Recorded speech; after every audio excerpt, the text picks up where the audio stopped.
સુરતના લિંબાયત ખાતે શાંતિ સમિતિની બેઠકનું આયોજન કરવામાં આવ્યું હતું. સુરતના લિંબાયત વિસ્તારમાં આગામી આવનાર ગણેશજીના પવિત્ર તહેવાર નિમિત્તે ગણપતિ સ્થાપના અને વિસર્જન સુધી 10 દિવસ અને મુસ્લિમ સમુદાયનો પવિત્ર તહેવાર ઈદે મિલાદ ઉલ નબી ડોક્ટર મોહમ્મદ સાહેબના જન્મદિવસ નિમિત્તે લિંબાયત વિસ્તારમાં બંને તહેવારો શાંતિમય રીતે અને ભાઈચારા અને કોમી એકતામાં ઉજવાય અને કોઈને કોઈ પણ સમસ્યા ન થાય એ માટે શાંતિ સમિતિની બેઠકનું આયોજન કરવામાં આવેલું હતું. જેમાં શાંતિ સમિતિની બેઠકમાં તમામ ધર્મના આગેવાનો ધર્મગુરુઓ સાથે રહ્યા હતા. તમામે નક્કી કરેલ છે કે કોઈ પણ પ્રકારની સમસ્યા થાય નહીં અને કદાચ કોઈ નાનો પ્રશ્ન હોય તો તમામ આગેવાનો અને પોલીસ ભેગા થઈ એનું સોલ્યુશન લાવશે અને પોલીસ પાસે આવી કોઈ પણ સમસ્યા આવશે તો તેનું તરત નિરાકરણ કરવામાં આવશે.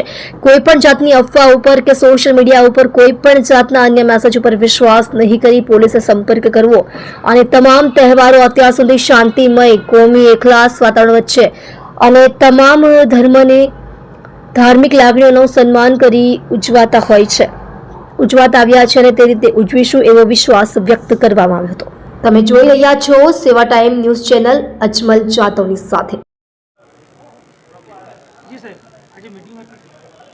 સુરત શહેરના લિંબાયત પોલીસ સ્ટેશન વિસ્તારમાં આગામી બંને પવિત્ર તહેવારો શ્રી ગણેશજીની સ્થાપનાથી લઈ અને એમનું વિસર્જનના જે તમામ 10 દિવસ હોય છે એ અને ઈદે મિલાદુન નબી પ્રોફેટ મોહમ્મદ સાહેબના જન્મદિવસનો તહેવાર, આ બંને તહેવારો આ વિસ્તારમાં શાંતિમય રીતના કોમી એકલાસ વચ્ચે ઉજવાય અને કોઈને પણ કોઈ સમસ્યા ન થાય એ માટે શાંતિ સમિતિની બેઠકનું આયોજન કરવામાં આવ્યું.